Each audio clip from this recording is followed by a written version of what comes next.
Now, it might have started with the lonely call of a trumpet down by the river, or maybe one key struck on an old piano in a juke joint at the edge of town. One thing is certain, it all came together at the beginning of the century, and Memphis became the home of the blues. Hi, this is Dick Clark, and I'm standing in a light rain on the roof of the historic Peabody Hotel in downtown Memphis. Now, up here, we're able to see one of the most famous rivers in the whole wide world, the Mississippi. It conjures up romance, all kinds of music. In the early 1900s, it was on that river that musicians traveled by barge, riverboat, steamship, any way they could to get to Memphis, the city where it was all happening. They gathered down there on Beale Street and became one of the most exciting musical movements in American history. By 1912, that's where W.C. Handy's Memphis Blues became the first blues song ever published. And from that point on, things kept cooking. Musical history kept being made. In the mid-50s, 5 young men arrived in Memphis, each searching for his own style of music. And by combining the heart of country with the soul of rhythm and blues, they found a new sound and changed popular music forever. Rockabilly was born. After creating remarkable careers for themselves, our legends returned home to make music together one more time. Along with Elvis Presley, these 4 gentlemen created musical history. Johnny Cash, Jerry Lee Lewis, Roy Orbison, and Carl Perkins. From Memphis, Tennessee, where rock and roll was born, it's Johnny Cash, Jerry Lee Lewis, Roy Orbison, and Carl Perkins, with their very special guests, June Carter Cash, John Fogerty, The Judds, Rick Nelson, Ace Cannon, and Marty Stewart.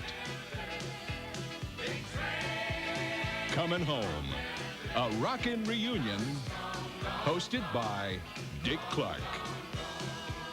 Now, it all started in a small storefront recording studio operated by Sun Records. That studio was about to come alive once again with a sound that touched all of us. Today, we call it rock and roll.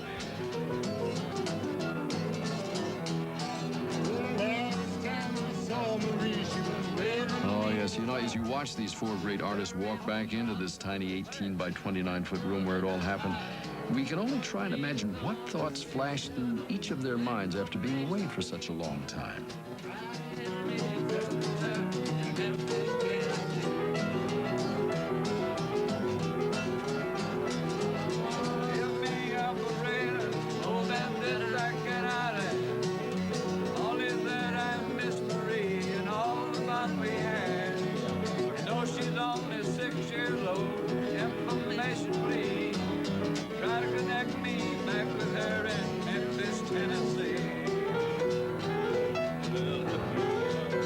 That jam was the beginning of a week filled with music and memories. Now, as we experience this celebration, you're going to hear these legends and their friends in very revealing interviews as they talk with our producer-director, Gene Weed.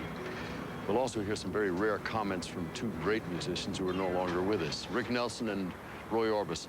And we'll hear the exciting music these artists made together, music created by a love and a bond that could only happen at an event like this.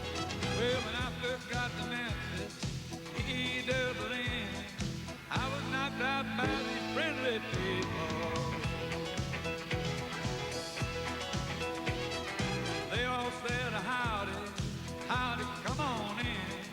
We don't know the meaning of a word outside. I said, because you all play this kind of music, well, that's something I would surely like to know. I was a boy, heard this wild kind of music. I think they called it hello rock and roll. Can you tell me what you know about rock and roll? He said, son, it's just a feeling way out in the soul. Just a simple story with this wild rock and roll. Hey, little boys in Louisiana, all that rock and roll.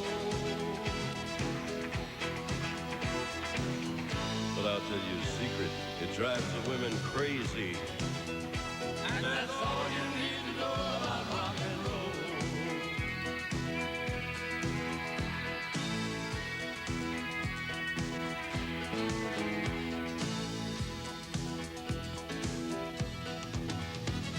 Well, you could not imagine the shape my head was in. Took me a walk down by the Mississippi. Well, I heard this rockin' music coming out of the harbor inn. I couldn't resist, I had me a drink, then I had me a listen. I said to the boys in the band, "Will you get a break? That's something that I'd really like to know." When I was a boy, I heard this wild kind of music, and I think they called it rock and roll. Can you tell me what you know about rock and roll? Rock and roll legends Carl Perkins and Roy Orbison perform When Coming Home, a Rockin' Reunion continues.